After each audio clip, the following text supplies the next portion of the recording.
Hello everyone. The next lecture about drugs affecting the respiratory systems, we will cover drugs for allergic rhinitis and also cough. So learning objective, hopefully by the end of this lecture, you will be able to explain the use of drugs in the relief of allergic rhinitis and cough, the mechanism and their potential adverse effect. Okay, this will be the aspect to be discussed in this lecture. We will review the biosynthesis, storage, and the effect of histamine in our body, classification of the histamine receptor, the use of the different following group of drug in allergic rhinitis, antihistamine, sympathomimetics, and also several other drugs such as mast cell stabilizer and also glucocorticoid. We're going to look at the adverse effect and indications for their use, and the mechanism of action, and also common adverse effect for drug in the treatment of cough. So what is allergic rhinitis? A simple definition and pathophysiology. So rhinitis is an inflammation of the mucous membrane of the nose. Allergic, it's all called high fever, and versus non-allergic, we also call it as sinusitis. So allergic rhinitis actually is a type 1 hypersensitivity or immediate hypersensitivity. So what happened during inhalation of allergen? Allergen interacts with the mast cell coated with the IgE generated in response to previous allergen exposure. So we have learned about this in the previous lecture. And then upon encountering with the allergen, mast cell will be degranulated and release its mediator, which is histamine. Histamine triggers all these symptoms associated with allergy: watery eyes, runny nose, and itchy throat. Antihistamine and intranasal corticosteroid are the preferred therapies for allergic rhinitis, which we're going to learn about it later in this lecture. Okay, treatment for allergic rhinitis. We have different drug class here. So the first one, as I mentioned just now, antihistamine. Antihistamine is actually a H1 receptor antagonist. And then we have also sympathomimetics. So if you recall back your sympathomimetic drugs, this would be the alpha adrenergic agonist. Okay.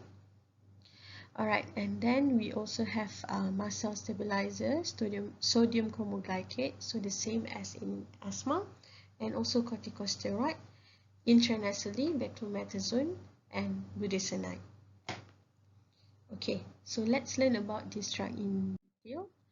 So the first, before we go into that, actually for the prevention of symptom of allergic rhinitis, antihistamine and also mast cell stabilizer have been used to prevent the symptom of allergic rhinitis from occurring.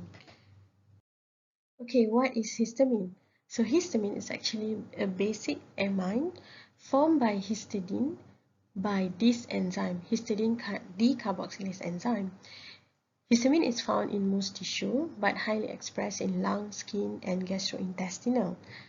In cell, histamine is found largely in mast cell and basophil, and they are released from mast cell by a process called exocytosis during inflammatory or allergic reaction. And the release are usually initiated or triggered by increase in cytosolic calcium level. Histamine can act on 4 different receptors: H1, H2, H3, and H4. And as you can see here, H1 receptors are relevant in this case for allergic rhinitis. A further explanation is here and also here. Okay, and this is how histidine is converted into histamine. Okay, how does histamine-induced inflammatory cascade? So I have explained this now, but this is just a recap again. So during the first exposure, allergen activates the immune response, and then B cell produce specific IgE antibody. IgE then binds to the Fc receptor located on mast cell. So if you can see here, so B cell, allergen, B cell, and then produce antibody, and then it binds to mast cell.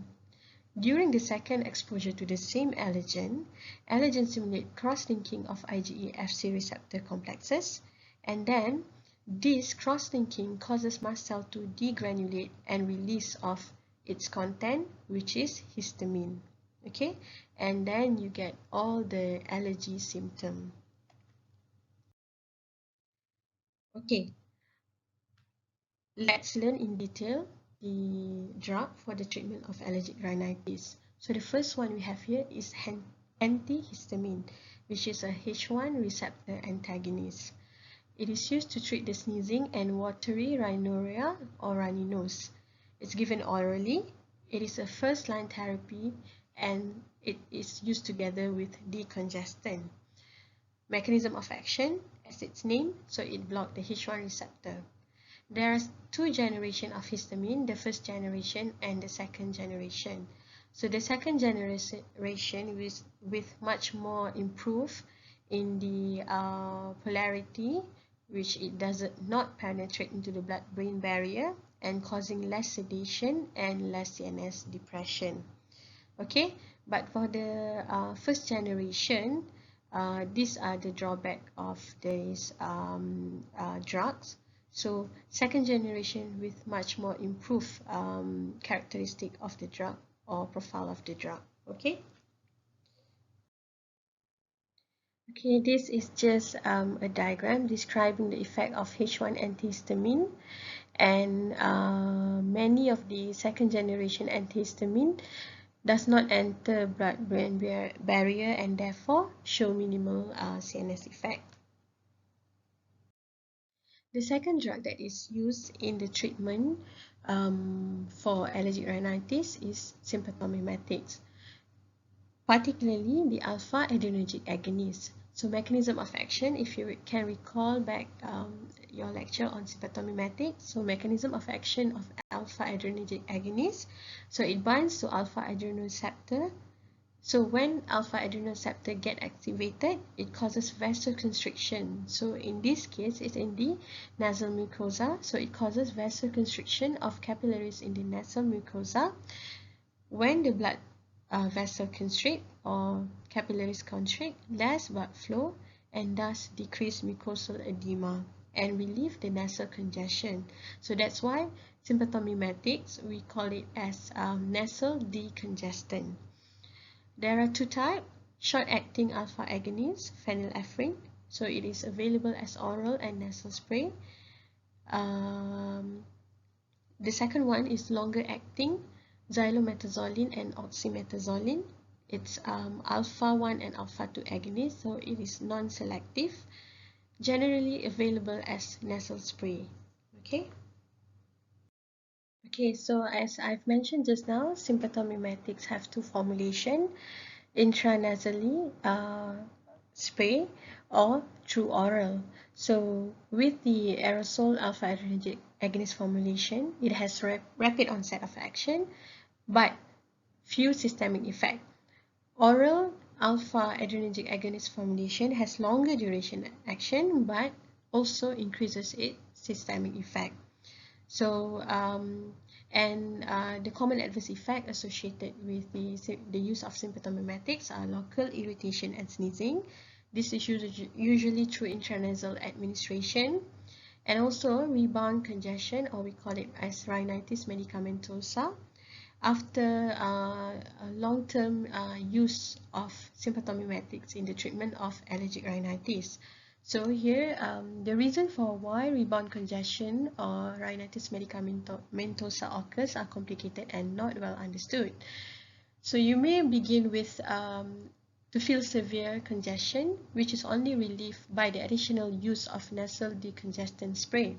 Thus, a vicious cycle is set up, and this is thought to be related to two possible causes. First is through the use of nasal decongestant, which causes inadequate blood supply to your nasal mucosa because of the constriction of the blood vessel, and then causes swelling to occur in your nasal passages. So that's why you have congestion again. And also the use of nasal decongestant causes nasal receptor that respond to the drug to downregulate. So it reduces in numbers, which makes the drug not effective and leads to congestion. So that's how they are associated with rebound nasal congestion. Okay. All right. And in the long-term use of this drug, it can also causes dependence on patients. And if the drug is absorbed into systemic circulation, so usually this is associated with oral administration, can cause nervousness, headache, and trouble sleeping. Other drugs used for allergic rhinitis, so we also have mast cell stabilizer, sodium chromoglycate. So the mechanism of action, if you can remember, so it mast cell stabilizer, so that means it stabilizes the mast cell, inhibit mast cell degranulation, and therefore inhibit the release of histamine from the mast cell. This drug is often used to prevent symptoms, so it is administered before contact with the allergen 1 or 2 weeks prior to the exposure to optimize its therapeutic effect. The next one, intranasal corticosteroid, for instance, is beclomethasone and budesonide. So the mechanism of action, it inhibits the cytokine and leukotriene production, so it inhibits inflammation and reverse mucosal secretion. So it improves sneezing, itching, rhinorrhea, and nasal congestion. So it is an anti-inflammatory. Systemic absorption is minimal because it is administered intranasally. So to avoid systemic absorption, the target tissue now is the mucosal area. So patients should be instructed not to inhale deeply because the target tissue, like I said, is the nose and not the lungs or the throat. Localized side effect, nasal irritation, it can also cause nosebleed, sore throat, and rarely candidiasis. For chronic rhinitis, improvement of the patient condition may not be seen until 1 to 2 weeks after starting the therapy. Okay, so I have prepared here the summary of drug used in allergic rhinitis. So you have here for prevention of symptom, we have antihistamine or H1 receptor antagonist and mast cell stabilizer. This would be the example, and then this would be the mechanism of action. The adverse effect associated with this, you can fill it up later into this table. And also we have glucocorticoids or steroid to inhibit the inflammation, so beclomethasone and budesonide, and also sympathomimetics, which are xylometazoline and oxymetazoline that can cause rhinitis medicamentosa. So this would be the mechanism of action of the drug. And these are just a formula for you to remember better. So mast cell stabilizer, antihistamine, steroid or glucocorticoids, and sympathomimetics. Okay. Okay, now moving on to a drug that is used for the treatment of cough. Before we learn about the drug, so let's just have a brief review. What is cough? Cough is actually a defense mechanism of the respiratory system. So it is a reflex mechanism, protective reflex mechanism to remove the foreign materials or secretions from your airways. We have two types of cough, productive and non-productive cough. Productive cough is produce phlegm or mucus, and non-productive is dry cough, do not produce phlegm or mucus. Okay, so usually the productive cough, you don't want to suppress the cough because you want to get rid of the phlegm and mucus. For non-productive cough, usually it is associated with the airway reaction to irritant or to asthma, and also to certain medication, for instance, ACE inhibitors. So before treating cough, it is important to identify the cause of the cough, because the use of the drug in treating these different type of cough are different depending on the type of cough. Okay, so three drug categories for treatment of cough: antitussive, expectorant, and mucolytic. So antitussive is to prevent or relieve a cough. Expectorant to promote the secretion of the sputum by the air passage. And mucolytic to break down the thick mucus. Okay. Alright, so in detail, antitussive mechanism of action for this drug. It decreases the sensitivity of cough center in the central nervous system to peripheral stimuli and decreases mucosal secretion. So it aims to suppress irritating and non-productive cough, so dry cough. The example of the drug used is codeine, which is an opioid, but codeine has been associated with misuse of the drug. So that's why codeine preparation has been stopped according to this article, so you can check it, because it is associated with addictive potential and has been misused. It can also cause constipation, dysphoria, and fatigue. Because of that, dextromethorphan, a synthetic derivative of morphine, have been used to replace codeine. It has safer side effect profile with little addictive profile and produce less constipation and is equally effective for cough suppression. Okay. So the next one is expectorant. Expectorant facilitate the expulsion of mucus, phlegm from respiratory tract. Example of the drug is ammonia with ipecacuanha. So ipecacuanha is a tropical plant that is native to the human forest, originated in Bolivia and Brazil. So mechanism of action of this drug, it increases the production of respiratory tract fluid, and then it makes the mucus less viscous, less thick, and make them easier to be expelled by coughing.